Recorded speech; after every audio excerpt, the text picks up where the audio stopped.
이어서 저희들 오늘 다 같이 포럼 제3차 발제와 토론하는 시간을 가지도록 하겠습니다. 발제를 하고 또 토론자 세 분을 모시고 토론한 다음에 여러분들이 지금 가지고 있는 책자에 여러분들 생각과 소감과 혹시 발제와 토론 중에 내가 좀 궁금한 게 있으시다면 적어주시면 토론이 끝나시고 나서 여러분들이 질의응답 시간을 가지겠습니다. 그래서 미리 준비해 주시면 적극적으로 참여해 주시면 너무 감사하겠습니다. 우선 발제하실 분을 모시겠습니다. 오늘 포럼의 발제는 사단법인 이주민 센터 친구 센터장이신 또 저희들 변호사이시면 조영관 변호사님께서 맡아주시겠습니다.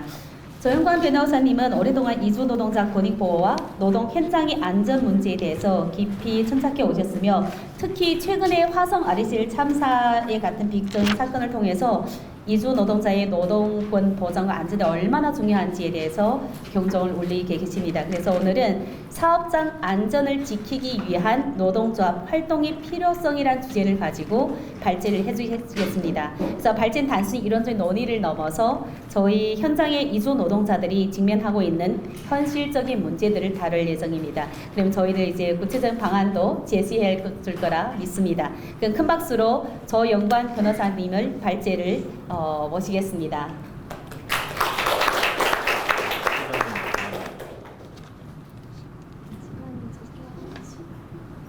20분 정도? 예, 네, 반갑습니다. 소개받은 조영관입니다. 오늘 현장에 전문가분들이 많이 오셨기도 하고 또 플로어에 계시는 분들 중에서도 의견을 주실 수 있는 분들이 많을 것 같아서 발제 시간 20분 정도로 말씀해 주셨는데 10분, 15분 사이 정도로 하고요. 좀 현장에 계신 분들 이야기를 좀 많이 들었으면 좋겠습니다.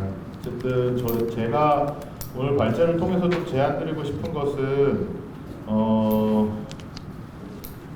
이번 화성 RSL 참사뿐만 아니라 사실 이주 노동자에 대한 사업장 내에 안전이 위협되는 이른바 산재 사고들은 여러 차례 반복되어 왔습니다. 반복되어 왔고 그때마다 여러 이제 대안들이 제안되었는데 대부분이 공공에서 어떤 교육이나 언어적인 접근을 위한 통역 이런 부분들에 좀 논의가 많이 되었습니다. 이번에도 역시 1차적으로 지금 정부에서 RSL 참사의 대책으로 이야기하고 있는 것들이 사업장 내 산업안전 교육을 조금 더 확대하거나 그것에 대한 접근성을 좀 키우겠다는 것입니다. 저는 뭐 필요한 부분이라고 생각하는데 오늘 이제 현장에서 노동조합 활동을 하시는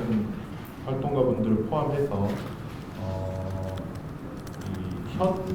노동 현장에서 앞서서 이제 박재석 위원장님하고 또 김정현 대표도 말씀해 주셨지만 결국 현장에서 노동자들을 지켜낼 수 있는 좀 방안이라고 하는 것이 더 있지 않을까라는 고민을 하게 됐고 결국 그것이 이주 노동자라는 지위에 있는 특히 그 중에서도 지금 고용 허가제하고 조금 다른 사업장 이동이 어느 정도 자유롭거나 장기 형태의 거주 비자를 가지고 있는 중국 동포들 중심으로라도 노동조합 활동을 조금 더 적극적으로 해보는 것이 필요하지 않겠느냐.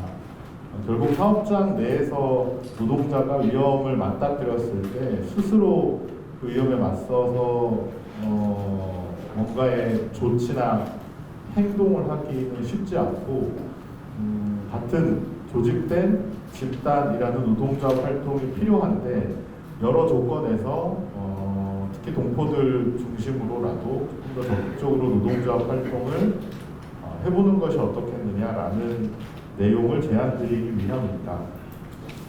한 8분 정도가 남은 것 같은데요. 저는 이제 RSL 참사와 관련한 내용들을 좀 정리한 부분을 좀 설명드리는 것이 제 발제문의 전반부 내용입니다. 21페이지부터 있는데요. 저는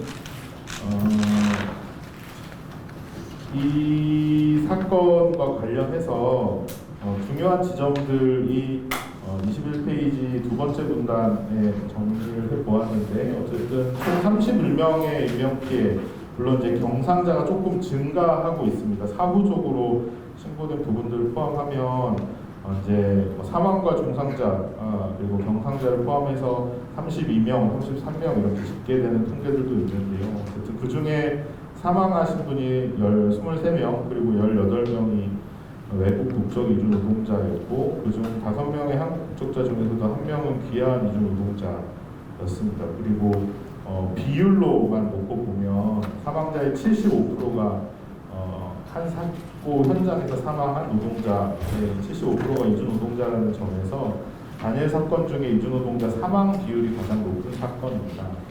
그 전까지는 2008년도에 있었던 이천코리아 냉동창고 화재 참사에서 40명의 노동자가 사망했는데, 그 중에 13명 이주 노동자였고, 그 당시에도 이주 노동자가 왜 이렇게 많이 사망했는지에 대한 대책과 대안들이 제한되었음에도 불구하고 2020년 그리고 2024년에 이르러 재난이 좀 반복되고 있다는 점에서 문제가 있다라고 생각합니다. 지금까지의 대책을 좀 되짚어보고 조금 더 근본적인 대안을 마련할 필요가 있다는 것이고요. 저는 이번 이 참사와 관련해서 우리가 좀 되짚어봐야 할 지점들이 이주라는 영역에서의 사각지대, 노동에서의 사각지대, 산업안전의 사각지대가 겹쳐서 발생한 사고다, 겹쳐서 발생한 참사다라고 보고 있습니다. 우리가 흔히 이주 노동자라고 이번 대책에서도 고용노동부를 중심으로 한 산업안전 교육 과정에 있어서 화재 참사 교육이 추가된다거나 하는 이른바 취업, 우리가 흔히 말하는 E9 고용허가제 비자 혹은 H2에 따른 특례 고용허가 비자 종류에 따른 필수적인 산업안전 교육을 확대하는 것은 모두 이제 취업 비자를 가지고 있는 사람들 대상으로 하는 것이지요. 근데 아시겠지만 여기 계신 분들 포함해서 F4라는 재외동포 비자, 그리고 혼인 이주 비자, 혹은 영주 비자, 이런 이제 장기 거주 형태의 비자들은 물론 취업을 주된 목적으로 하는 비자는 아니지만 사람을 살면서 어떻게 돈을 안 벌고 살 수 있겠습니까? 다양한 형태의 노동 현장에 들어올 수밖에 없는 비자들인데, 이런 장기 거주자들이 노동 현장에 진입할 때 사업주에게만 일반적인 어떤 산업안전 의무만 하고 있을 뿐, 국가적인 제도, 공공의 제도에서 노동자들에게 별도의 교육들을 하고 있지 못하다라는 부분들이 문제점으로 지적이 된다라는 생각입니다. 그래서 취업비자 중심으로 어떤 노동과 관련된 문제들, 그리고 안전과 관련된 대책들이 논의되어 왔었던 것이 부족한 부분들이 있다라는 생각이고요. 24페이지에 표를 하나 좀 같이 봐주시면 좋을 것 같은데요. 24페이지에 2024년도 5월 31일자 체류외국인 자격별 현황 표입니다. 보시면 E9 비전문 취업 비자는 쿼터에 따라서 일정하게 유지되고 있기 때문에 약간 시기별 측정하는 시기별로의 증감은 있지만 30만 명대를 꾸준히 유지하고 있는 반면에 재외동포 비자라든가 영주 비자, 결혼 이민 비자와 같은 비자들은 장기 거주 형태 비자이기 때문에 누적되고 축적될 수밖에 없습니다. 기간이 지나면 지날수록 증가할 수밖에 없는 비자들이죠. 그리고 아시겠지만 영주 비자나 결혼 이민 비자들 같은 경우는 내국인, 그러니까 국적을 취득하게 되는 비율도 꽤 매년 요 비자들에서 국적을 취득하는 비율이 매우 높은 상황입니다. 결국 무슨 말이라고 하면 전체 노동자들 중에서 32만 5천 명이라는 E9 비자들 중심으로 사업장 안전과 관련된 교육을 의무화한다 하더라도 장기 거주 비자를 가지고 있는 사람들에게는 접근이 되지 않는다는 것이죠. 그리고 그 숫자가 이미 비전문 취업 비자보다 많게는 3배, 4배, 5배 이상 많고 더 많아질 거라는 겁니다. 그러면 결국 사업장에 들어오는 다양한 형태의 노동자들의 사업장 내 안전을 보장하기 위해서는 비자의 종류에 상관없이 현장의 이주 노동자들, 노동자들의 안전을 지키기 위한 정책과 제도가 필요한 시점이 돼버린 거죠. 사실 오래전에 이제 영주 비자라든가 재외동포 비자, 결혼 이민 비자 숫자가 많지 않고 대다수의 취업 비자였었을 때는 이런 형태의 정책이 의미가 있었을지 몰라도 이제 30년 이상 이민 사회가 지속되고 장기 거주 형태 이민자들이 증가하고 있는 상황에서는 이제 외국인 주민으로서의 지위와 대우, 그리고 이런 주민이라는 외국인 주민에 걸맞는 정책이 좀 필요하다라는 생각이 들었습니다. 두 번째는 노동정책의 사각지대에서 이런 참사가 발생했다라고 생각하는데요.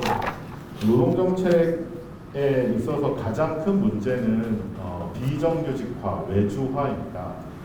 사업주가 자신의 책임을 다하지 않거나 위험으로부터 회피하기 위해서 부담이 있거나 어렵거나 힘들거나 위험한 업무를 별도의 외부의 명의를 가지고 그런 업무만 하는 비정규직들에게 해당 공정을 맡기는 것이죠. 사실 한국인 노동자들 사이에서도 90년대 이후에 비정규직이라고 하는 것들이 굉장히 유행하면서 가장 편하게 돈을 벌고 좋은 일자리가 외주화되지 않습니다.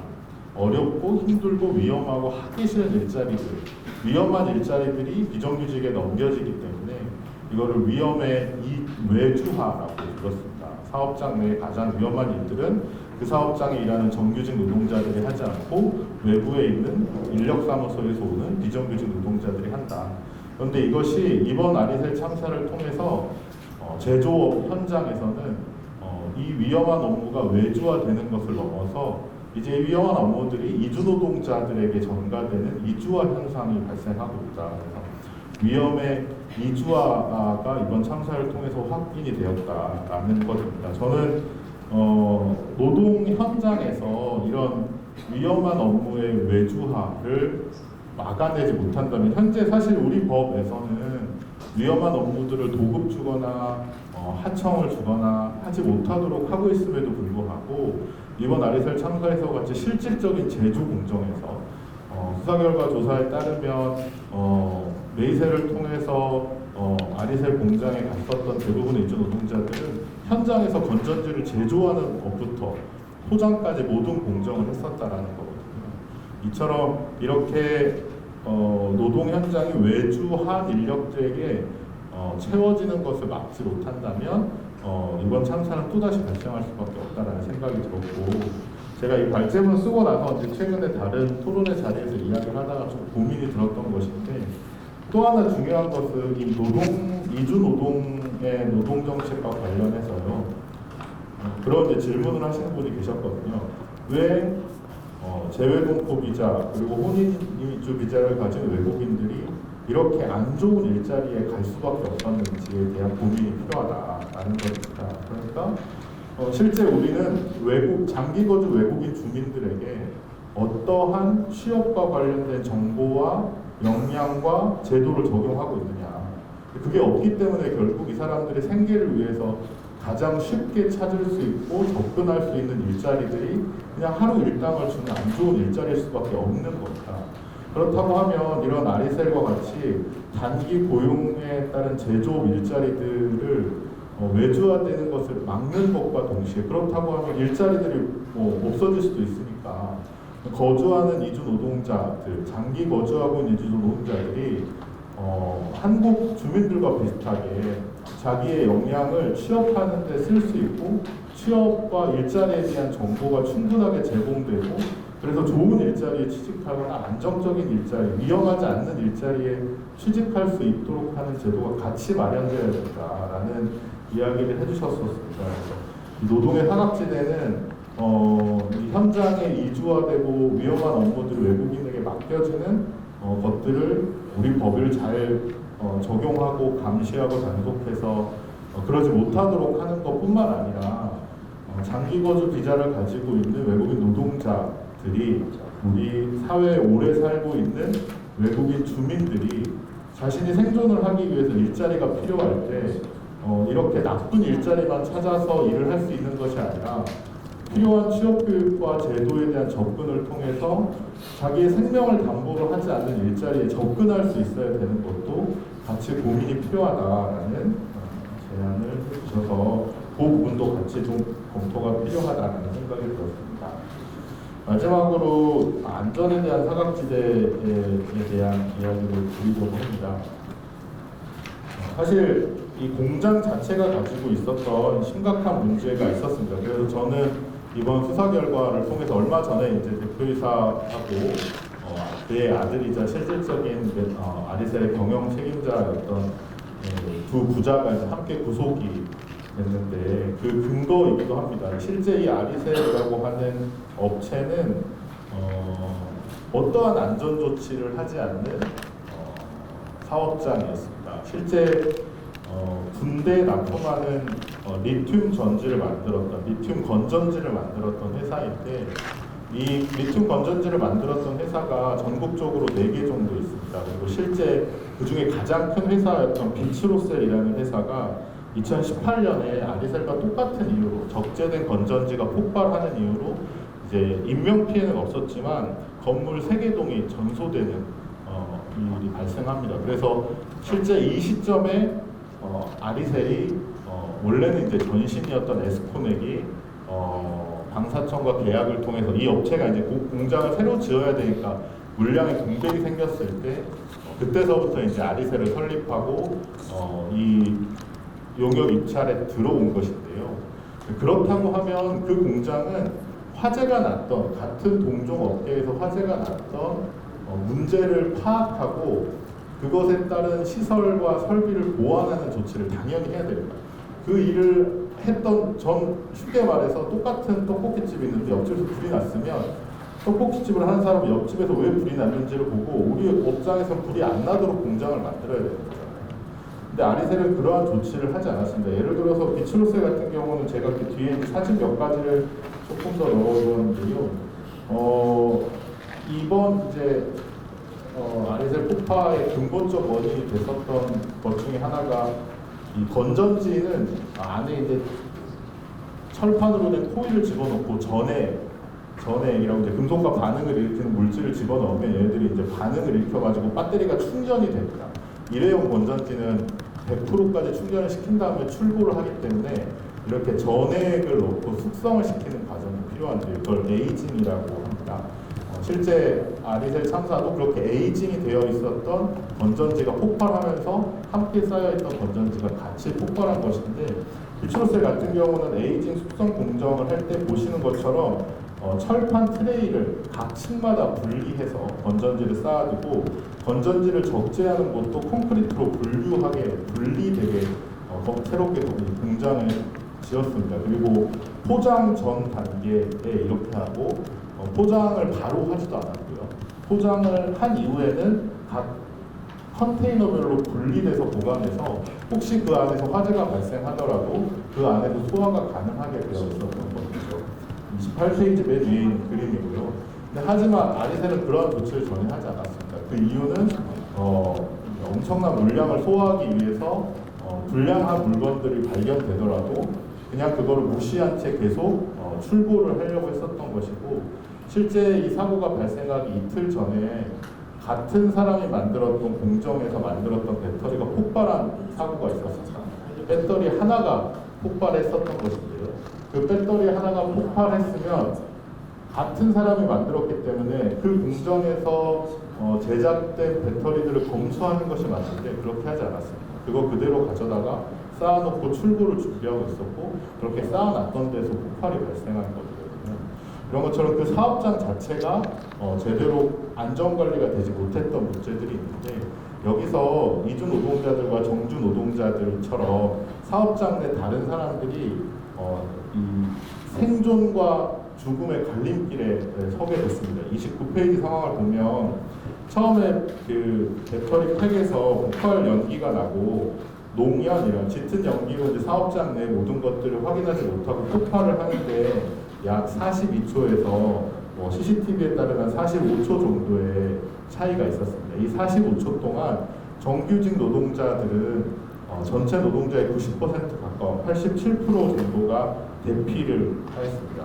그럴 수 있었던 것은 비상구로 가는 세 가지 문이 있었는데 세 가지 문을 아이디 카드와 지문을 인식해야 열리게 되어 있었고 그걸 초기에 열 수 있었던 사람은 정규직 노동자들밖에 없었던 거죠. 근데 대부분 사망했던 메이셀을 통해 현장에 갔었던 이주 노동자들은 출입구로 통과할 수 있었던 카드나 지문 등록이 되어 있지 않았습니다. 게다가 이 입구에 배터리 포장으로 되어 있었던 부분이 출입구 쪽이고 실제 CCTV들을 보면 초기에 연기가 나기 시작했을 때 그 사업장의 정보를 알고 있었던 정규직 노동자들은 저거를 끌 수 없다는 걸 알기 때문에 빨리 대피를 했던 것인데 실제 현장의 노동자들은 이렇게 연기가 남에도 작업장에서 계속 자기 작업을 하고 있었거든요. 이런 것처럼 사업장 내의 안전정보나 안전교육, 자기가 다루는 물질에 대한 것들의 안내를 받지 못하면 이런 위험한 상황이 됐었을 때 대피하지 못하거나 현장에서 이 삶과 죽음이 극명하게 구별되는 상황이 되는 것입니다. 그래서 마지막으로 제가 제안드리는 것은 제도를 통해서 교육을 하거나 사업장을 변화시키기 위한 재정적 지원을 하는 거. 이번에 이제 소방에서 전지 만드는데 뭐 출입구 관련해가지고 뭐 이렇게 비용 들여가지고 뭐 만들고 하는 거 저는 다 필요하다고 생각합니다. 해야 되는 일이고요. 근데 그보다 조금 더 근본적인 게 왜 똑같은 참사가 발생했는데 어떤 사람들은 살아남았고 어떤 사람들은 죽었는지에 대한 질문이 있어야 되는 거죠. 사업장 내 노동자들에게 안전에 대한 권리가 동등하게 보장되지 못했다는 것이고 현장에서 똑같은 교육을 받더라도 현장에서 어떤 작업을 하는 것에 대한 통제권, 거부권 이런 것들은 노동자 한 명이 할 수 있는 것이 아니기 때문에 집단적인 노동조합으로서의 활동이 반드시 필요하다라는 생각입니다. 그래서 저는 사업장 내 노동조합의 활동이 결국 이런 아리셀 참사 등을 막기 위해서 반드시 필요하다라는 생각을 하게 되었고요. 실제 옆에 이제 계시는 정영 선생님 같은 경우 이주노조 활동 굉장히 오래전부터 같이 하셨고 저 역시도 이제 처음 이주노동자 문제에 관심을 갖게 됐던 게 2002년도, 2003년도 이제 명동성장 농성투쟁들을 그 당시에 이제 대학생 때 같이 하면서 이 문제에 처음 관심을 갖게 됐었는데 그 이후로 꽤 오랜 시간 동안 이 현장의 노동자들의 노동조합 문제라는 것이 개선되지 못하고 있는 상태입니다. 가장 큰 이유는 제도적으로 노동자들이 노동조합에 가입할 수 없기 때문인 거고요. 그래서 저는 우선적으로 출국관리법에서 그 정치활동 금지하고 있는 조항들을 제외하고 그다음에 현장에 최소한 고용화제로 들어오는 이주 노동자들 같은 경우 예를 들어 선언이라든가 특수한 어떤 이유가 있는 현장에서는 반드시 노동조합에 가입한 노동자들만 사용하게 할 수 있는 제도들이 많이 마련되어 있습니다. 그래서 노동조합에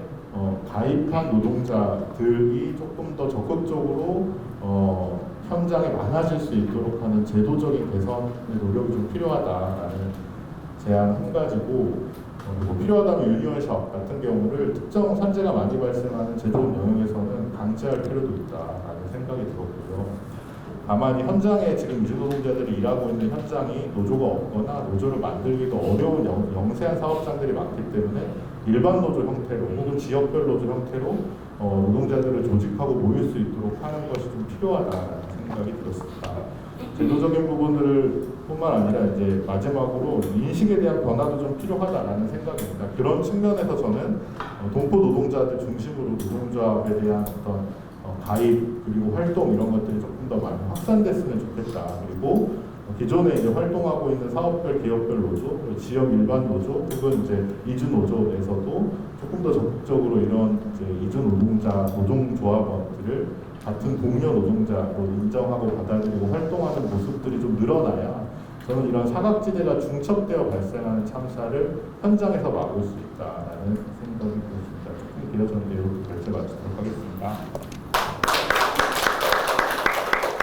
네, 그 화성 아리셀 참사를 사실 다각적으로 저희는 뉴스도 많이 듣고 많이 내용을 기존에 알고 있던 내용도 있지만 또다시 이렇게 발제를 통해서 들어보니 너무나 안타깝다는 생각이 듭니다. 오늘처럼 이렇게 위험이 외주화가 위험이 이주화가 되고 또 저희들 이제 정규직 분들이 그 짧은 시간 내에 다 어떻게 생명을 보장하면서 빠져나갔는데 비정규직인 저희 이제 외국인 노동자분들은 그 위험한 상황에도 불구하고 여전히 일을 하고 있었다는 사실을 보니까 너무나 안타깝기도 하고 또 이 사업장 내의 안전권 문제가 얼마나 중요한지 단지 우리의 인식 문제가 아니라 이제 구조를 좀 개선을 해야 되지 않을까 하는 생각이 많이 듭니다. 아마 오늘 이제 이어서 드릴 그 토론자분들이 발제 내용을 잘 보시고 깊이 있게 토론을 하지 않을까 생각합니다. 그래서 경청해 주신 여러분도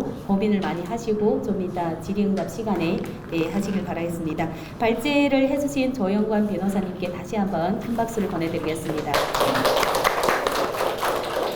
저희 이어서 토론이 이어지겠습니다. 근데 이 토론은 저희를 좀 더 시각화하기 위해서 PPT를 띄워서 보여드릴 예정이라서 저희 발제자분과 토론자분들 잠깐 아래로 모시고 토론을 모시겠습니다.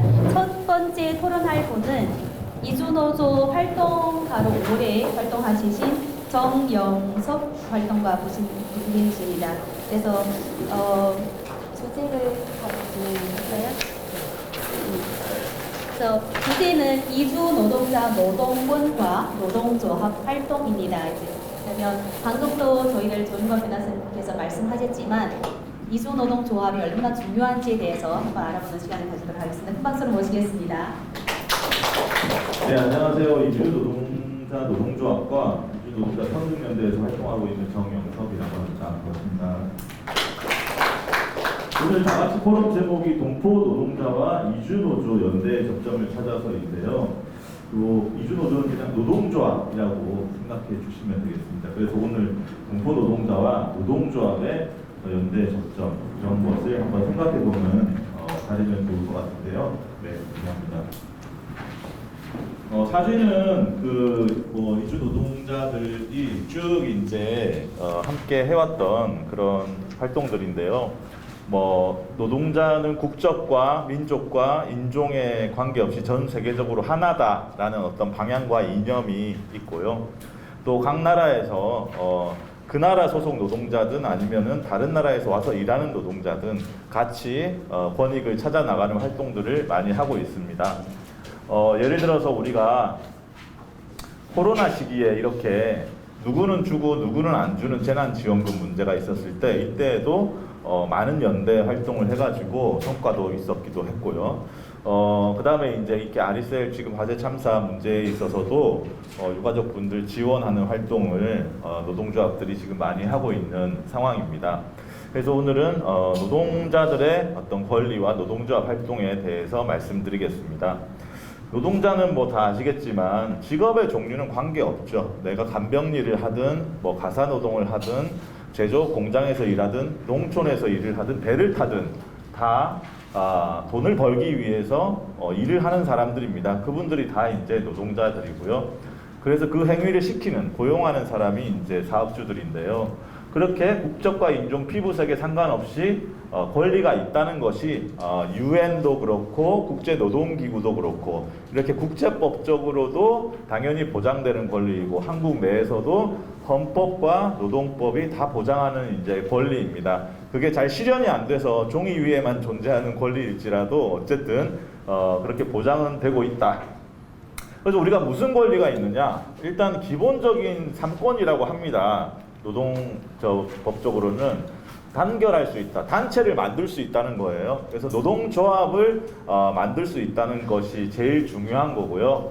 그 다음에 이제 자기의 임금과 근로조건에 대해서 고용주와 교섭할 수 있다. 그래서 단체 교섭권이라고 하고요. 그 다음에 단체 행동권은 교섭이 잘 안 되고 그러면은 실력 행사를 해야 된다. 그럴 때 우리가 합법적으로 행동할 수 있는 권리가 단체 행동권입니다. 사실 이제 그 구사회주의 국가들에서는 이 단체 행동권, 파업을 할 수 있는 권리가 없죠. 지금도 이제 그런 상황이긴 한데 한국에는 이제 일단 법적으로는 있고요.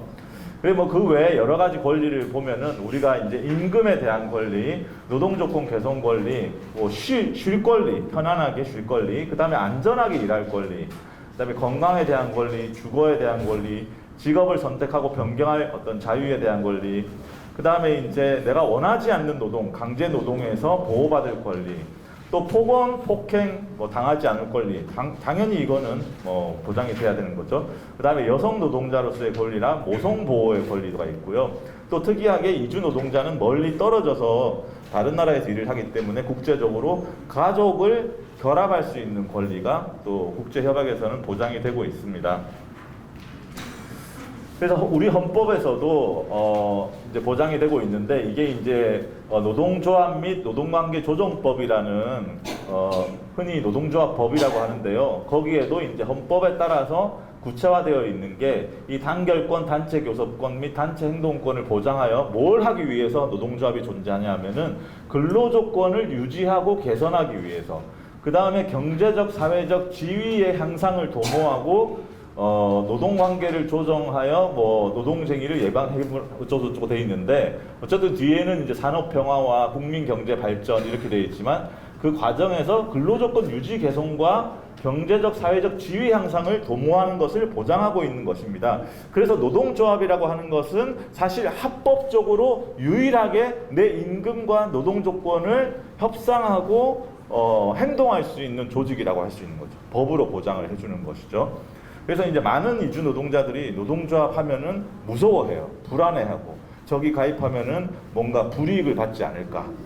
내 비자에 무슨 문제가 생기지 않을까. 나라에서 뭐라고 하지 않을까. 대사관에서 뭐라고 하지 않을까. 그런 생각을 하고요. 한국의 고용허가제로 들어오는 동남아 출신 이주 노동자들은 뭐 입국하기 전에 교육받을 때, 입국하고 나서 교육받을 때 그런 얘기를 많이 듣습니다. 단체나 노동조합 하지 마라. 회사 웬만하면 바꾸지 마라. 이탈하지 마라. 뭐 이런 얘기 많이 하는데요. 그래도 자기가 어쩔 수 없이 자기가 회사에서 겪는 부당한 문제를 어디 가서 하소연할 데도 없고, 그러면은 찾아옵니다, 당연히. 이거 상담 좀 해달라고 찾아오고, 그러면 그런 문제를 상담하고 개별적인 문제를 또 해결을 해주는 거죠. 이렇게 이제 노동조합이 있고, 그 다음에 이제 비자가 없는 노동자들이라고 하더라도 우리는 이제 미등록 노동자, 사회적으로는 소위 이제 불법 체류자라고 부르잖아요. 그 노동자들이 사실은 이주 노동자 노동조합을 만들었거든요.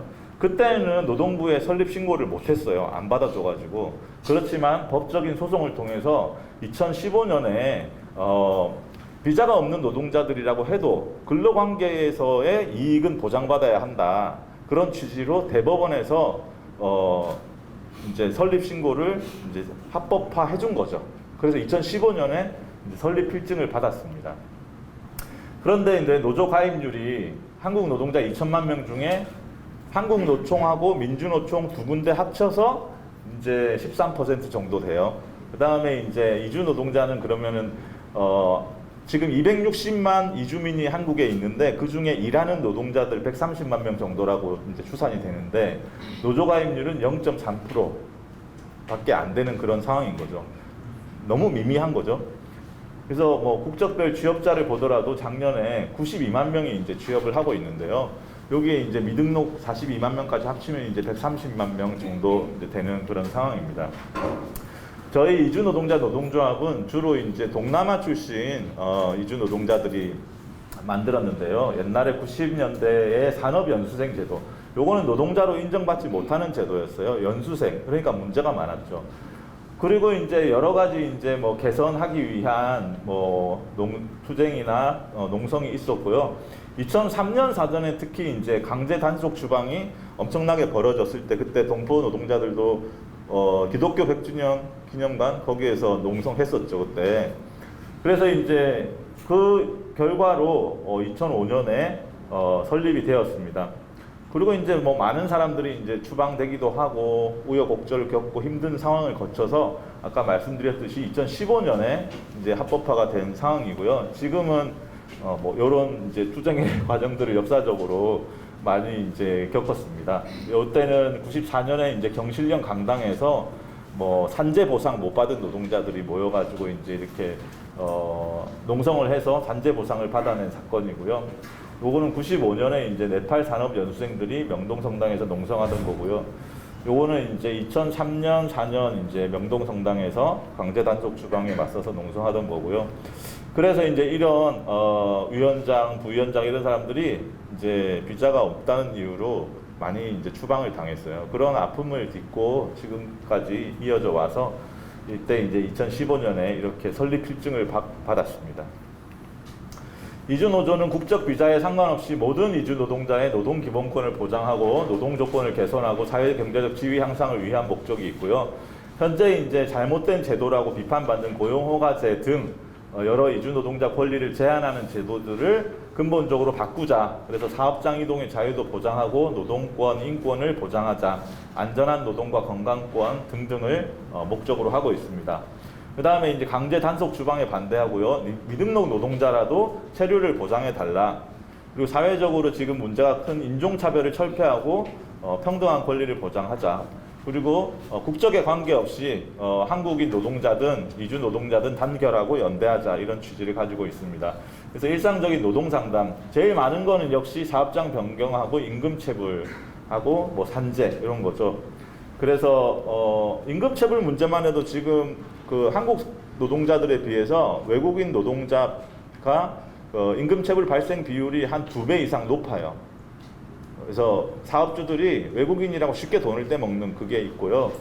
그 다음에 이제 산재 발생률도 내국인보다 높고 산재 사망률은 내국인에 비해서 한 3배쯤 되는 그런 상황입니다.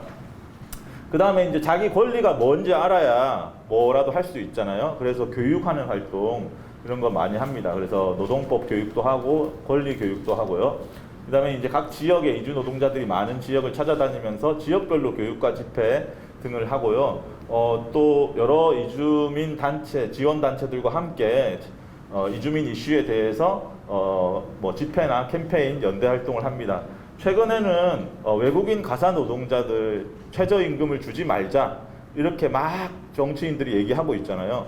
그래서 그런 부분들은 당연히 그거는 외국인 차별이고 인종 차별이다. 어떻게 이제 나라 안에서 똑같은 일을 하는데 외국인이라고 가사 노동하는 사람을 최저임금 미만으로 주자라고 할 수 있느냐, 이런 또 목소리를 모아 나가고 있고요. 그 과정에서 우리는 이제 민주노총에 소속되어 있는 노조인데요. 민주노총은 여러분 다 들어보셨죠? 네, 노동조합들이 다 모여있는 총연합체입니다. 여기 이제 동포총연합회와 같은 그런 역할을 하고 있는데요. 민주노총의 조합원들은 120만 명 조합원이 있습니다. 그 가운데 이주 노동자들은 한 4,000명 정도 있어요. 이주 노동자가 많이 늘어나고 있고, 한국도 지금 뭐 인구가 줄어들고 노동력도 줄어들고 그래서 이제 뭐 이민을 늘리자 이런 얘기 많이 하고 있잖아요, 정부에서도. 그래서 앞으로도 이주 노동자가 많이 늘어날 것이기 때문에 가장 어려운 처지에 있는 그런 이주 노동자들의 노동 조건 개선이 필요하고, 그리고 이제 저희 이주 노조가 민주노총 서울본부에 소속되어 있는데, 그 민주노총 내 여러 이제 다른 노조에도 4,000명 이상의 이주 노동자 조합원이 있습니다. 이렇게 올해 이제 이주 노동자 권리 수첩을 여러 나라 말로 만들어서 배포하고 있고요. 또 뭐 여러 가지 재정적인 뭐 지원이나 이런 것도 진행을 하고 있습니다. 2022년에 조사된 바에 따르면은 4,200명의 이주 노동자들이 존재하는데요. 저희 이주 노조는 한 700명 정도 되고, 네팔과 방글라데시 노동자들이 주요 조합원입니다. 그 다음에 이제 대구의 성서공단 노조라는 데 또 113명 정도 있는데, 이쪽은 좀 더 국가가 많이 있고요. 그 다음에 이제 건설 노조가 3,200명인데 제중동포들이 주로 여기에 가입되어 있습니다. 그래서 사실 4,000명 중에 3,000명이 동포들이 가입되어 있는 거예요. 동포들이 노조에 가입 안 하는 게 아니라 사실은 가입할 수 있고 그런 여건이 마련되면 저만큼 하고 있는 거예요. 건설 노조에 저렇게 많이 가입되어 있는 이유는, 건설 노조는 노동조합이 거기에 가입하면은 일자리를 찾아주거든요. 그래서 한 팀을 이뤄가지고 건설 현장에 우리 조합원 팀이 취직을 시키는 거예요. 그런 활동이 건설 노조의 주된 활동입니다. 그렇기 때문에 동포들도 건설 노조에 가입을 하면은 자기 일자리를 좀 더 쉽게 찾을 수 있고, 일요일 날 휴무 보장하고 뭐 유급 휴무 이런 것 보장받을 수 있기 때문에 많이 가입을 하셨습니다. 지금 건설 노조 상황이 어려워서 또 이제 탈퇴하는 분들도 많이 있다고 들었는데요. 그 다음에 이제 금속 노조라든지, 금속 노조는 이제 제조업들에 있는 노조고요. 그 다음에 이제 화학 섬유 노조, 공공운수 노조, 그다음에 사무금융 노조, 공공운수 노조 등등에 좀 흩어져서 소속되어 있습니다. 그리고 이제 금속 노조 같은 경우에는 또 이주 노동자들 신경을 많이 쓰고 있는데요. 뭐 이렇게 각 지부별로 여러 나라 노동자들이 이제 포함되어 있고, 이렇게 중국 출신 노동자들이 35명 이렇게 있는데, 뭐 대부분 다 동포들이시겠죠. 그래서 이제 이런 이제 사업장, 금토일 산업이라는 사업장에서 이런 뭐 동포나 뭐 동남아시아 노동자나 이렇게 여러 명이 있었는데, 비자 연장에 필요한 협조를 사측이 거부하니까 이제 노조에서 같이 싸워가지고 이런 고용 안정을 쟁취했더라. 이런 사례들도 있습니다. 또 이제 이렇게 1년에 이제 두세 번씩 신문을 이제 발간을 해가지고 이주 노동자 차별을 금지하자.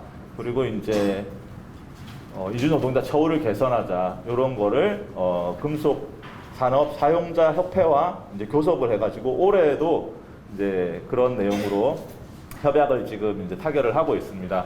특히 최저임금을 법정 최저임금이 아니라 그거보다 높은 기준을 이제 적용하는 식으로 교섭을 이제 하고 있는 그런 상황이고요.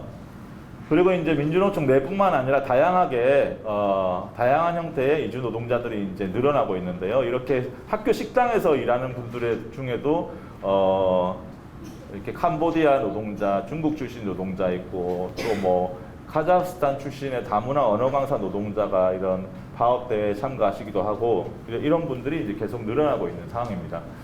그래서 이제 노동 3권이 이제 헌법과 법률이 보장하는 권리다. 그리고 이주 노동자도 당연히 이제 보장이 된다. 쉽지는 않지만 여러 가지 이제 역사적인 어려움과 뭐 그걸 통해 가지고 노동조합을 만들고 활동을 해왔다.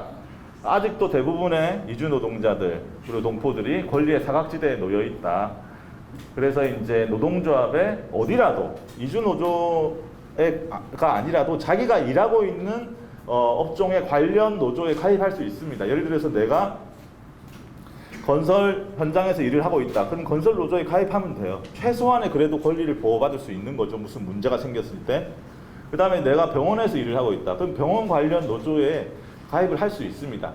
개인으로도 가입할 수 있고요. 네, 그런 거를 이제 좀 정보도 찾아보고 이제 알아보고 하시면 좋을 것 같고요.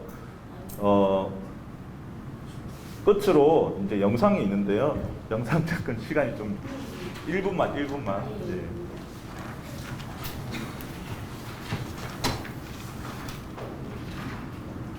여기 인터넷 되나요?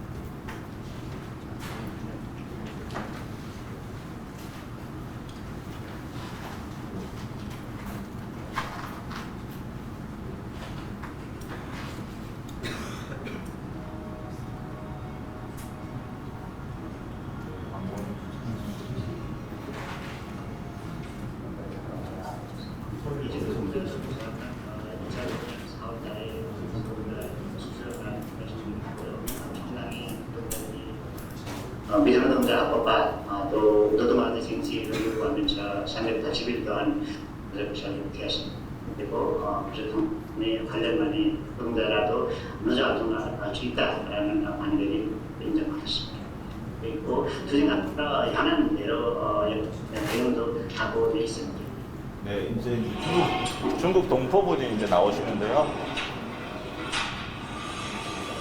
미국 쪽에 이제 방침이 왕국의 노동자는 이제 하나다라는 그런 정신에 입각해서 어느 노동자나 차별 없이 평등한 그런 일을 할 수 있는 거 아니냐 이래갖고 가입하는 것도 소개하는 것도 있고, 그러니까 한두 사람이 있다 보니까 뭐 또 좋다 이런 공감이 그러니까 또 이렇게 그런 식으로 해서 가입자가 많이 늘어납니다. 동포들이 많이 늘어났다는 얘기예요. 한 7년 정도 되고요.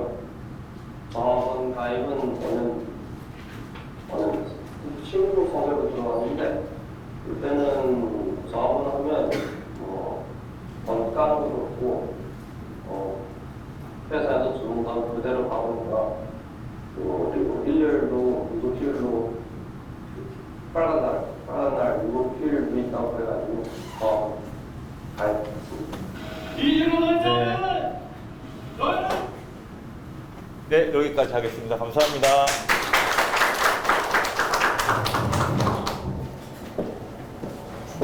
다시 단상으로 모시겠습니다.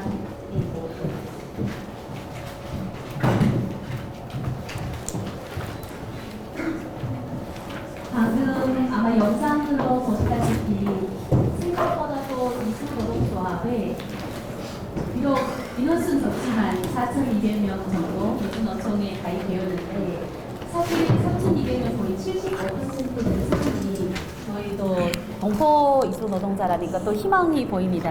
그럼에도 불구하고 260만 명 정도 되는 이주민 분들이 이렇게 너무 저조하다는 거 너무 안타깝긴 합니다. 그리고 저희들 이제 보면 저는 이걸 보면서 노동자의 권리에 대해서 저희는 많이 알고 있다고 생각하면서도 불구하고 사실은 현장에 어떤 사건이 터졌을 때 어떻게 해야 돼, 어디에 가서 하소연해야 될지 잘 모르는 와중에 노동조합에 대해서 다시 한번 깊게 생각하고 저희들도 이제 물론 문화 활동을 하는 여러 단체들, 뭐 권익 보장을 하는 단체도 있지만 실제 일하는 현장에 저희들 안전과 저희들 보장받아야 할 권리를 하는 노동조합에 대해서 저희를 좀 더 심도 깊게 공부를 하시고 또 정말 가서 교육도 받고 네, 앞으로도 보니까 빨간 날 유급 휴가도 있고 사실 이거는 또 처음 들어봤지만 네 그래서 저희는 많이 홍보돼서 이수 노동조합에 네, 좀 많이 알아가는 시간을 하시면 좋겠습니다. 다시 한번 정영섭 활동가님께 큰 박수를 보내드리겠습니다. 자, 두 번째 토론 시간을 가지겠습니다. 저희 이제 다 같이 포럼 위원회의 보배이기도 하고 또 가끔 이렇게 어린 나이인데 제가 이제 님이라고 이제 칭할 정도로 저희 경계인이 목소리 연구소도 소장이십니다. 화성 아리셀 참사 유가족 전담 통역을 맡게 되면서 정말 바쁘게 지낸 친구입니다. 아마 여러분 다 아시죠? 네, 박동찬 분께서 저희 이제 이주 노동자와 동포 노동자의 권리 보호를 위해서 연구 활동을 사실 지금 석사를 다니고 있어서 아직까지는 사실 학생 신분인데 불구하고 동포 사회 활동을 너무 많이 했습니다. 그래서 저희를 두 번째 토론자로 큰 박수로 모시겠습니다. 네, 소개받은 박동찬입니다. 토론 시간은 한 10분에서 15분 정도로 네, 통제해 보도록 하겠습니다. 앞서 그 조용관 변호사님께서 또 팩트와 어떤 데이터에 근거해서 굉장히 잘 정비된 그 발제를 해주셔서 그 발제 자체에 대해서는 특별히 이제 뭐 이견이 없습니다. 오늘 주제가 동포 노동자와 이주 노조 연대의 접점을 찾아서인데요. 저는 좀 앞서서 거시적인 부분에 대한 지적을 좀 해주셨다면 그럼 과연 이 연대를 어떻게 만들어 가야 되느냐, 그리고 왜 이 주제에서도 유추할 수 있듯이 연대가 안 되어 왔다는 뜻이잖아요. 그러니까 오늘 저희가 이제 찾고 있는 거고요. 그럼 왜 그동안 연대가 안 되어 왔는지 제 나름의 좀 분석을 좀 붙일까 합니다. 미시적으로 좀 들여다보도록 하겠습니다. 앞서 변호사님께서 이번 사건과 비슷하게 2008년 1월 7일에 발생한 그 경기도 이천 냉동창고 사고에 대해서 언급해 주셨는데요. 그때도 정말 대형 참사였죠. 이제 40명이 이제 돌아가셨고요. 부상자도 제법 많았고, 근데 그 40명 중에 그때도 이제 13명이 이제 중국 동포였습니다. 예, 그리고 또 한 가지 안타까웠던 지점은 이번 사건과도 좀 묘하게 닮은 구석이 있는데, 이번 사건에서도 아시다시피 희생자 중에는 부부도 있었고 친자매도 있었고 이종사촌도 있었고, 예, 이렇게 친인척이 많았다며 이 이천 냉동창고 사건 그 13명 동포 중에는 7명이 한 가족이었습니다. 예, 7명이 한 가족이 이제 한꺼번에 돌아가는 그러한 참사였는데요. 근데 참 안타까운 것은요, 2002 참사가 2008년 1월 7일에 발생했는데 1월 14일에 불과 일주일 만에 회사랑 합의를 해버립니다. 예, 합의를 해버립니다. 그래서 그 합의금, 회사로부터 받은 이 보상 그 액수도 굉장히 적습니다. 한 2억 4천만 정도. 목숨값이 그렇게밖에 받아내지 못했는데, 어쨌든 성급하게 합의해버리는 바람에 좀 굉장히 이제 좀 아쉬움이 많았는데, 중국에선 이걸 뭐 부싱 중 완싱, 뭐 불행 중에 다행이다 이런 말로도 표현하는데, 이번 아리셀 같은 경우에는 유가족들이 굉장히 잘 단합이 되어가지고 지금 60일 넘도록 회사와 투쟁도 하고 결국에는 중대재해 그 처벌법이 시행된 이후로 처음으로 이 회사 대표자를 구속시키는 그 뉴스까지도 여러분들께서 보셨을 거라고 생각됩니다. 이 2008년과 2024년이 달라진 지점은 결국 오늘 우리가 말하는 이 노동조합입니다. 2008년에는 이 노동조합이라든가 뭐 지역의 어떠한 시민단체, 노동단체가 제대로 결합할 여지가 없었다며, 그리고 실제로 많은 노동단체가 사고 발생했을 때 현장에 달려가서 유가족들을 설득했다고 합니다. 같이 싸워보자, 투쟁해보자. 근데 유가족들이 지쳐서 못하겠다고 이제 포기를 하고 그냥 합의를 해버렸죠. 근데 이번 2004년 아리셀 같은 경우에는 6월 24일에 참사가 발생하고 바로 이틀 후에 26일에 화성 아리셀 공장 앞에서 대책위가 이제 바로 이제 화성 지역의 노동단체, 시민단체, 정당 이런들 굉장히 발빠르게 구성이 됐죠. 그러면서 이제 유가족들도 좀 규합이 되고 어쨌든 이 전체 대응 활동을 리드해 갈 수 있는 그룹이 제대로 개입했기 때문에 가능했다. 그런 점에서 또 이 노동조합의 중요성, 또 시민단체의 중요성을 한번 상기할 필요가 있지 않을까 하는 생각이 듭니다. 네, 오늘 주제가 굉장히 시의적절하고 또 필요하다고 저는 생각하는데요. 근데 또 한편으로는 개인적으로 아쉬운 지점이 있습니다. 그러면 우리가 동포노동자와 이주노조도 좋고 아니면 노동조합도 좋고 연대를 모색하는 자리인데, 그럼 그 연대의 주체는 누군가, 연대의 당사자는 누군가라는 질문을 좀 해봤을 때 결국에는 동포 노동자, 물론 여기 앉아 계신 선생님들께서도 뭐 노동활동하고 노동자의 정체성을 공유하고 있을 수는 있지만, 오늘 어떻게 보면 아리셀을 계기로 만들어진 자리이기 때문에 그 노동자라는 것은 뭐 제조업이라든지 아니면 여러 산업 현장에 계시는 노동자를 1차적으로 지칭하겠죠. 그러니까 그 노동자들과 이주노동자 조합의 어떤 조합원들이 이 자리에 함께해서 좀 의견을 나누고 함께 어떤 마주침의 자리를 만들면 더 좋지 않았을까 하는 그러한 좀 아쉬움이 있기도 합니다.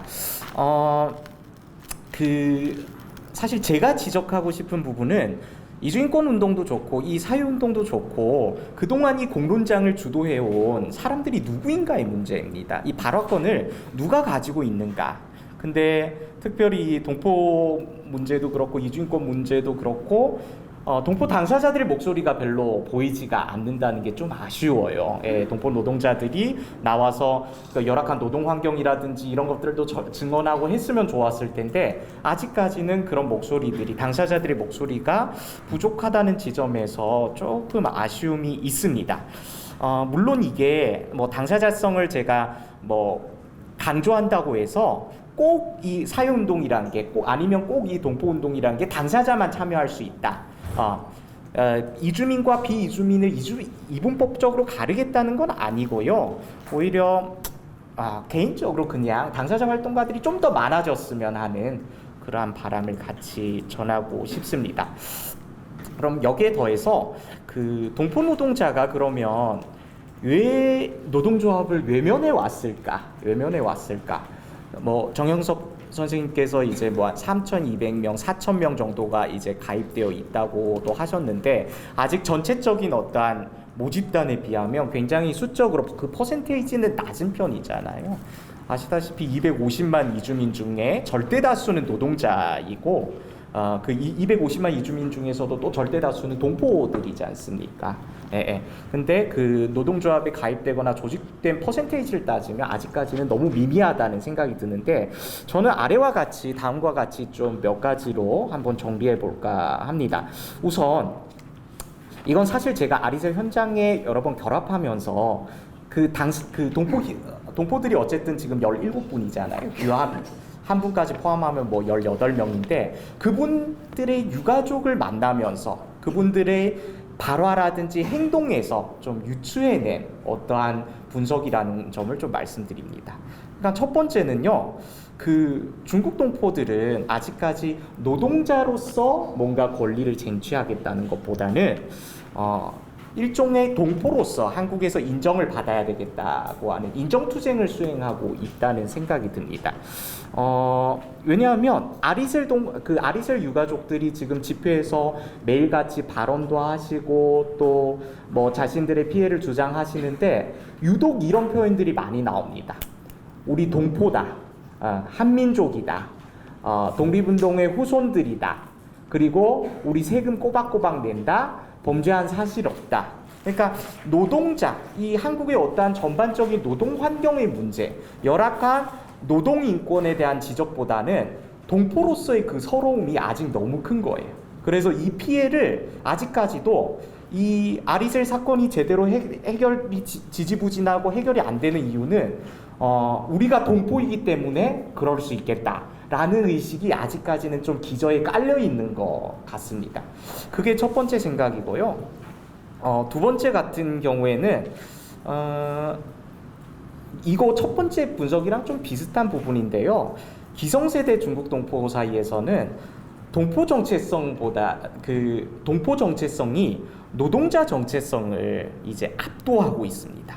그러니까 동포들한테는 이 노동자 정체성과 동포 정체성이 좀 별개인 것 같습니다. 요즘에는 좀 발화가 안 나오지만 예전에 막 한창 재해동법법의 문제를 제기하고 한창 2000년대 초반에 이제 뭐 고국의 자유왕대, 불법 체류자, 이제 사면 이런 것들을 주장할 때 신문 기사들을 보면 동포들의 주장 중에 이런 주장들이 있어요. 우리는 외노자가 아니다.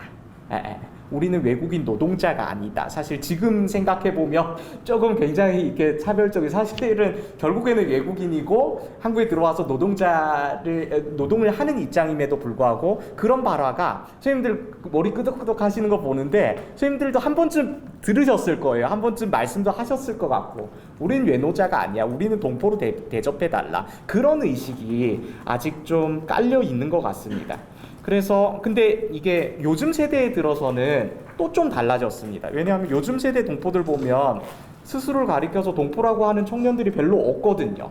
그래서 사실 오늘 토론의 주제와 좀 별개의 문제인데 그 동포 단체들도 공감하시겠지만 청년 유입이 안 되잖아요, 지금. 동포들의 재생산이 청년 활동가들이 없잖아요. 그러니까 동포 정체성을 공유하는 청년들이 없는데 그렇다고 이 청년들이 노동자의 정체성을 가질까? 그것도 아니라고 저는 생각하거든요. 이 노동자의 정체성이란 것은 결국에는 조금 문제적인 표현일 수 있는데 계몽이 필요하거든요. 의식화가 필요하고.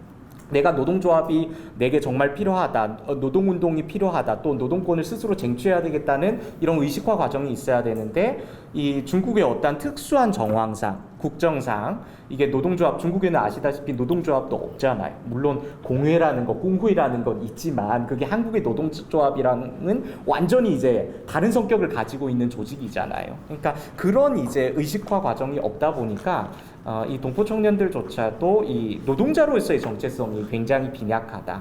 여기서 뭔가 부당한 대접을 받아도 오히려 스스로 감내하고 체념하는 경우가 좀 더 많은 것 같습니다. 그리고 사실 세 번째는 다들 아시겠지만 뭐 90년대 존속 사기 피해 사건으로 굉장히 많은 동포들이 피해를 입었죠. 거기다가 또 재해동법법도 차별적으로 제정이 되기도 했었고 또 청년경찰 범죄도시 같은 굉장히 이제 혐오물들이 성행하기도 했었고 최근 들어서는 이제 반중 혐중 감정까지 조장이 되면서 일단 한국에 대한 이제 불신과 실망이 좀 켜켜이 누적되었다고 생각합니다. 그래서 이런 가운데 이 중국 동포가 취하는 전략 중 하나는 뭔가 적극적으로 인권을 옹호하고 나의 어떤 권리를 구제받는 대신에 체념하는 거라고. 그냥 무시하고 살자. 우리 어차피 여기 돈 벌러 왔으니까 좀 감내하면서 살자. 돈 버는 게 장땡 아니냐, 부자 되는 게 장땡 아니야? 이런 생각을 하는 동포들이 저는 제법 있을 거라고 생각해요. 그래서 흥미로운 점은 그러니까 사실 동포들이 차별을 받는다는 사실은 사실 다 인정해요. 근데 이 차별을 어떻게 극복하려고 하느냐? 그러니까 그런 운동을 통해서 뭐 데모를 통해서 아니면 노동조합을 가입해서 그렇게 구제받으려는 대신 우리가 잘 살면 인식이 달라지겠지. 우리가 좀 부자가 되면 동포사회에서 아주 재벌들이 나오면 우리에 대한 차별도 없어질 거야라는 이러한 생각을 또 많이들 내재한 것 같습니다. 그렇기 때문에 이러한 인식이 좀 기저에 작동하고 있기 때문에 결국 여러 사회적 이슈라든가 아젠다에 대해서는 무관심할 수밖에 없다는 생각이 듭니다. 그리고 마지막인데요. 이거 정영섭 선생님께는 조금 미안한 말씀이지만 노동조합도 노동조합이지만 동포 노동자와 이 이주 노동자 노동조합 간 이 연대 여지는 굉장히 희박해 보입니다. MPU를 이렇게 특정해서 말하는 겁니다. 그러니까 왜냐하면 첫 번째로 이 동포 노동자와 이주 노조의 당면한 의제가 다릅니다. 예컨대 저도 이주 노조의 어떤 지표에 나가봐서 아는데 그 핵심 구호 같은 게 있잖아요. 슬로건 같은 게. 그중 하나가 사업장 변경의 자유. 우리 여기 동포들이 많이 안 쓰신 걸로 아는데 사업장 변경의 자유에 대해서 혹시 알고 계시나요? 처음 들으세요? 처음 들으시죠. 그러니까 뭐냐면 이나인이나 이런 동남아에서 오신 이나인 비자를 가지고 들어오신 이 이주 노동자들은 마음대로 직장을 못 바꿔요. 못 갈아타세요. 근데 동포들은 이런 경우는 없잖아요. 그러니까 내가 마음에 안 들면 나 내일 사표 쓰고 다른 직장 갈게 하면 그만이잖아요. 근데 아직까지도 이 이주 노동자들은, 그러니까 비동포 노동자들은 그런 여러 가지 제약이 있는데 이주 노조에서 이렇게 제시하는 어떤 투쟁 목표에 동포들이 결합하고 이렇게 함께할 여지가 조금은 아직까지는 희박하다라는 생각이 듭니다.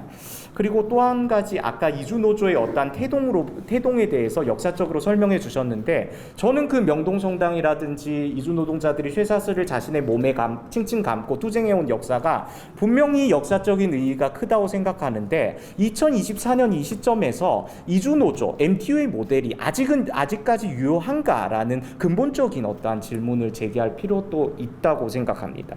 예컨대 이주 노조는 여러 노조 중에 유일하게 뭐라 그럴까요? 국적에 따라서 에스닉 정체성에 따라서 이제 모이는 그러한 그룹이거든요. 그러니까 지금 민주노총도 그렇고 결국에는 산업별 노조를 굉장히 건설하려고 하는데, 그러니까 직종별로 산업별로 이렇게 노동자를 모으려고 하는데 오히려 그런 게 더 바람직하지 않을까? 그 산별 노조 운동 건설에 따라가서, 그러니까 굳이 이 국적이 다른 사람을 한데 모으기보다는 아예 그냥 아까 건설 노조의 모델처럼 우리가 지금 동포들 노동조합 가입 안 해 이렇게 생각하기 마련이지만 그 건설 노조에 지금 3,200명이나 가입되어 있잖아요. 그러니까 그런 여러 산별 노조에서 그 이주 노동자들을 조직하는 기능을 더 강화하고 그냥 내국인 외국인 구분 없이 노동자들을 규합하고 조직해내는 그 모델이 더 바람직하지 않을까라는 그러한 생각이 듭니다.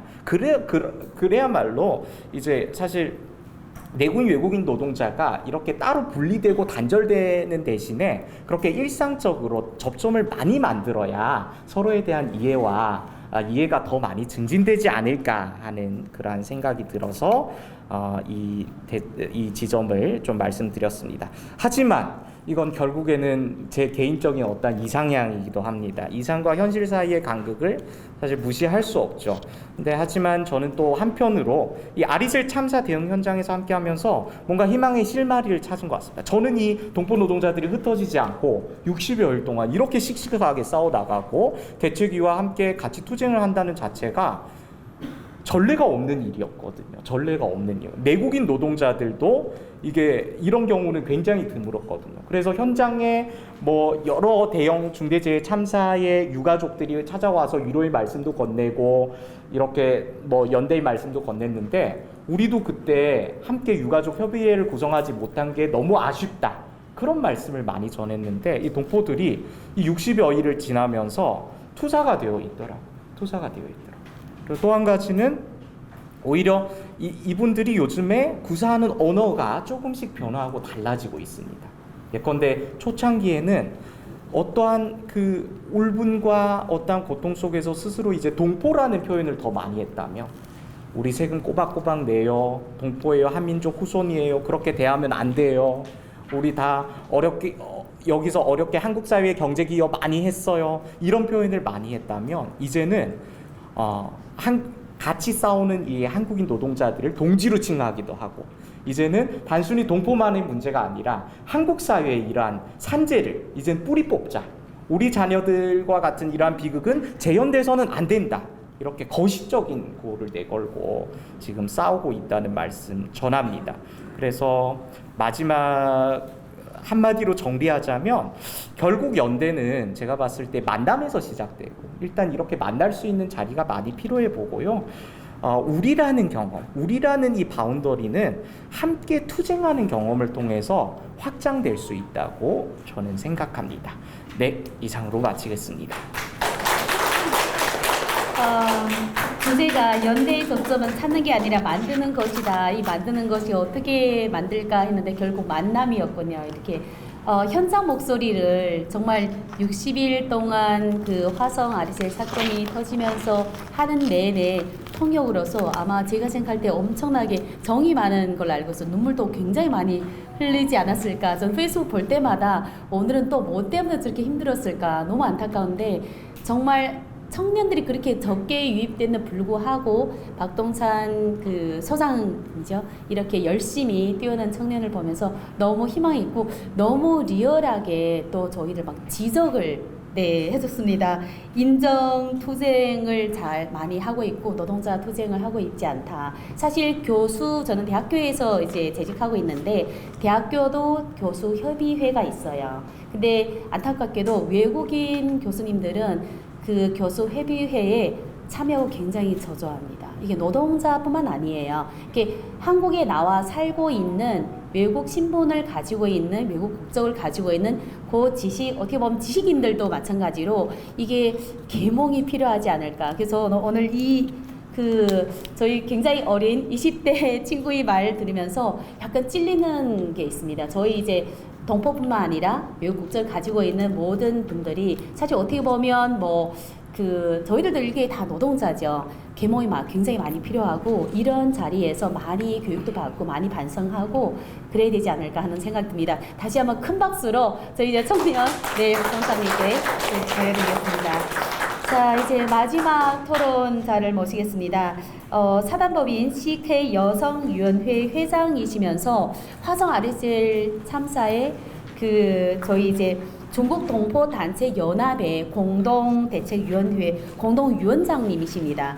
그래서 아마 그 동안에 굉장히 많은 일을 하시면서 또 굉장히 많은 현장에서 또 다른 목소리를 대변하지 않을까 하는 생각이 듭니다. 저 너무나 좋았던 거는 이 단체장분들을 같이 모여서 긴 동안 저희 이제 유가족 같이 싸웠다는 점에서 너무나 인정하는 자리가 될 걸 생각합니다. 그러면 이주 노동자의 노동자 필요성이라는 주제로 토론을 한번 들어보겠습니다. 큰 박수로 모시겠습니다. 안녕하세요. 사단법인 CK 여성위원회 현 회장 김예화입니다. 반갑습니다. 저희가 중국 동포단체연합회를 출범하게 된 계기가 된 것은요. 저희 사단법인 CK위원회는 저희 단체 전국에 10개 지회가 있습니다. 지회 회원이 보통 30, 40대가 많은데 6월 26일 뉴스를 통해서 이제 화성화재 참사 피해자 대부분이 젊은 여성이라는 걸 알게 되었고, 그래서 저희 회원들이 똑같은 마음으로 안타까운 마음에 들면서 동포들이 함께 유가족들에게 도움을 줄 수 없을까 하는 생각에 긴급회의를 소식을 하게 되었고요. 그래서 중국 동포사회 회장님들 저희가 초대를 해갖고 단체연합대책위원회가 출범하게 되었습니다. 그래서 제가 단체 회장을 맡으면서 처음으로 주최하는 동포 단체장님들의 회의에 대부분 회장님들이 동참을 많이 해주셔가고, 그래서 또다시 이 자리를 빌어서 감사 인사를 한 번 더 드리고 싶고요. 대책위원회가 출범하게 된 저희 계기는 저희가 대책위원회를 출범하고 화재 참사 현장으로도 많이 다녀왔습니다.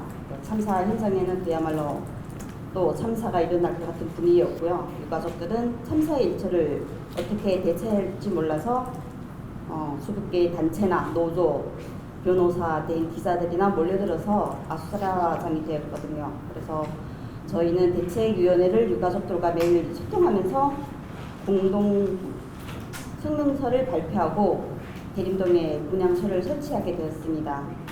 많은 단체장님들의 노력으로 7일간의 분향소를 운영하면서 지역의 정치인이나 활동가들, 종교인, 많은 동포들이 조문을 하여서 슬픔을 같이 공유하면서 참사의 희생자들의 보상과 재발 방지에 많은 관심을 가졌음을 또다시 한 번 더 알게 되었고요. 그렇게 해서 저희 대책위원회는 현장을 오가면서 약자들의 아픔과 슬픔에도 혐오의 차별이 존재하는 것을 목격하고 알게 되면서 참 마음이 아프다는 걸 느꼈습니다. 그래서 저희 혐오와 차별에 대한 현실을 한번 제가 얘기해 보겠습니다. 인간은 신체적 충격보다 정신적 충격이 더 깊은 상처를 남긴다고 합니다. 그래서 이번 화성 아리셀 화재 참사에 관한 언론이나 미디어에도 달리는 댓글을 보면은 중국인들이 짱깨로 표현하는 것도 많고 중국인을 비하하는 댓글이나 많이 보셨을 거예요. 그래서 다문화 이주민이나 중국인들이 우리나라 사람들의 일자리를 빼앗아간다, 세금을 축낸다, 테러리스트다, 등등의 부정적인 시선을 많이 나오는 것도 있고요. 그리고 근거 없는 말들도 많이 떠돌고 있습니다. 언어의 위력은 강력하지만 좋지 않은 말일수록 전파력이 빠르기도 합니다.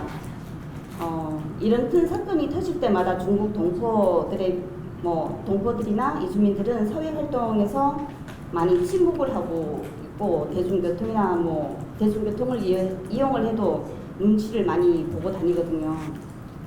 외국인의 300만 명이 넘는 대한민국이 건강한 공동체를 사회에 지향하려면 다양성을 포용해야 하는데 수년간이 지난 현재도 정체적으로 인간 차별과 혐오 표현을 방기하는 것은 또 다른 갑질이나 횡포 다름없다고 생각합니다. 이들의 한국 생활이 수십 년이 돼가면서 이 2세나 3세, 4세들이 이어가는 많은 시간을 대한민국 문화로 접하고 대한민국을 사랑하는데 혐오와 차별의 수위는 사라지는 것이 아니고 점점 수위가 높아가는 현실에 분명히 정부의 무책임한 정책이라는 것도 맞다고 봅니다. 그래서 이주 노동자의 노동조합의 필요성을 제가 말씀드리면 현행 고용허가제는 이주 노동자가 최소 입국 3년 후 그 후 1년 10개월을 체류하면서 일을 할 수 있습니다. 그간 4년 10개월간은 사업장 변경 없이 근무하고 귀국하면 재입국 특례 고용허가를 받을 수 있습니다. 현행 노동조합법상 이주 노동자의 노동권에 대한 별도의 제한은 없고요. 단지 외국인이라는 이유로 또 체류 자격이 없다는 이유로 조합원 자격을 제재하는 그것을 위법이라는 대법원의 판결 사례도 있고요. 2015년 체류 자격 없는 외국인을 조합원으로 하고 있다는 이유로 이주노동자 노동조합 설립신고를 반려하는 서울지방노동청의 처분이 위법이라고도 판단을 했습니다. 법원은 출입국 관리법이 취업 자격 없는 외국인의 고용 행위를 금지하고 있어도 이미 제공한 근로에 따라 권리나 근로자로서의 신분에 따른 노동관계법상 재방 권리까지 금지하는 것은 아니라고 봅니다. 취업 자격을 갖고 있든 없든 관계없이 타인에게 근로를 제공하고 대가로 임금을 받아 생활하는 사람은 모두 노동조합법에 따른 근로자로 봐야 한다고 판단 사례가 있습니다. 그럼에도 불구하고 산업 현장에서 일하고 있는 이주 노동자들이 기업별 노동조합에 가입하는 경우는 많지 않습니다. 그 원인은 이주 노동자의 현실적으로 정보를 알지 못하거나 정치 활동하면 불법이어서 잡혀간다는 출입국 관리법의 제약이 있어서 노동조합의 활동도 그와 비슷한 형태로 알기 때문입니다. 한국어를 잘하는 중국 동포들도 아직 이해하기 어려운 현실이고요. 노동조합의 특징은 이주 노동자들의 안정권을 보장하기 위해서 집단적 단결과 노동자 대표가 사업장 안전보건 문제에 개입할 수 있다는 점도 있습니다. 언어 소통의 난제나 문제와 대한민국의 노동법, 출입국 법안 등의 이해도에서 개별 노동자들의 개인적 차원에서 안전관리를 요구하기는 어려운 문제입니다.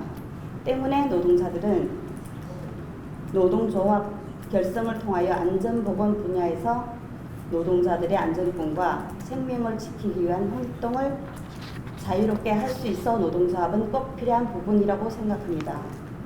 그래야 산업안전보건법 등 관련 분야에서 정하고 있는 작업 중지권과 같은 권리들이 실질적으로 기능을 할 수 있는 것이라고 보고요.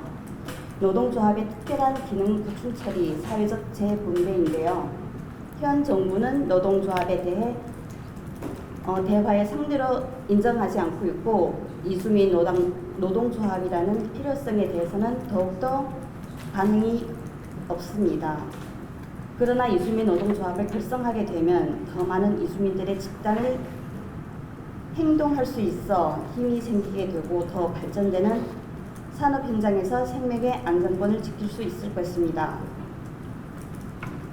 여기서 이주민들의 현 주소는 대한민국 지금 저출산 고령화 시대가 준비되고 있는 시기에 너무 빨리 다가오고 있습니다. 현 정부에는 이에 많은 정책들을 마구 쏟아내고 있지만 준비가 되었지 않은 모든 시스템에서 많은 이주민 외국인 인력 도입은 과부하가 걸릴 거 걱정이 됩니다. 대한민국은 세계적 수준의 문화로 급속히 발전해 왔지만 그것은 단지 물질적 수준에 머물러 있을 뿐이고 일상에서 느끼는 중국 동포 이민자들의 대한민국에서의 삶은 오히려 비관과 좌절로 이어지고 있다는 사실입니다. 그리고 오늘날 대한민국에 만연한 중국 동포 혐오와 차별의 현실이 고통으로 중국 동포를 넘어 한국 사회를 혐오 사회로 몰아가는 심각한 병폐 현상으로 떠오르고 있습니다. 약한 자, 눌린 자, 가난한 자, 슬픈 자로 모국에서 살아가는 중국 동포들의 눈물과 하늘 가슴으로 받아들이는 불세출의 정치 지도자가 있겠습니까? 우리는 모국 땅에서 무슨 혜택을 원하는 것이 아니라 그저 내 나라 내 민족으로 함께 온전한 귀환을 보장받고 선진국 동포와 차별 없이 살아가는 그런 대한민국을 바라는 것입니다. 글로벌 경제로 선진국을 지향하는 대한민국은 중국 동포이든 이주민이든 모두가 평등한 사회를 만들어 간다면 멀지 않아 선진국으로 성장될 것이라고 생각합니다. 감사합니다. 김현 회장님께서 이주 노동자들이 직면한 현실을 사실 여기에 굉장히 저희들 같이 이제 고민해야 될 게 뭔가면 민주노총 가입하면 정치 활동한다. 대부분 그렇게 생각을 하고 있어요. 그럼 쫓겨난다. 그리고 두 번째는 이주 노동자의 현실적으로 사실 이주 노동조합에 가입하면 뭘 하는지를 잘 모르는 경우가 굉장히 많아요. 저희들 교수협의회에 가입하세요 하면 우리가 거기에 가입해서 뭐 하지? 그러니까 서로 얘기할 때도 분명히 찾아보면 굉장히 많은 권리를 보장할 수 있는데도 불구하고 관심이 굉장히 없다는 점. 그래서 아마 정보를 못 찾는 게 아니라 관심 없어요. 사실 저희 포럼 하기 전에 노동 현장에 있으신 분하고 잠깐 이 얘기를 했어요. 그 포스를 보냈는데 나는 그거 몰라. 그러니까 저희들 지금 이주 노동조합에 얘기해서 본인이 하고 있는 일을 권리를 대해서 얘기를 한다. 그런데 관심 없어. 주말에 쉬어야 돼. 피곤하니까 자야 되니까 이거는 다른 사람하고 얘기를 해라. 그런 경우가 너무 많다는 겁니다. 그래서 아마 김효아 회장님께서 현장에서 많은 회장님으로서 이제 회원들 다루다 보니까 다양한 의견을 듣지 않을까 하는 생각이 듭니다. 네, 토론 감사드립니다. 다시 한번 큰 박수로 보내드리겠습니다. 감사합니다.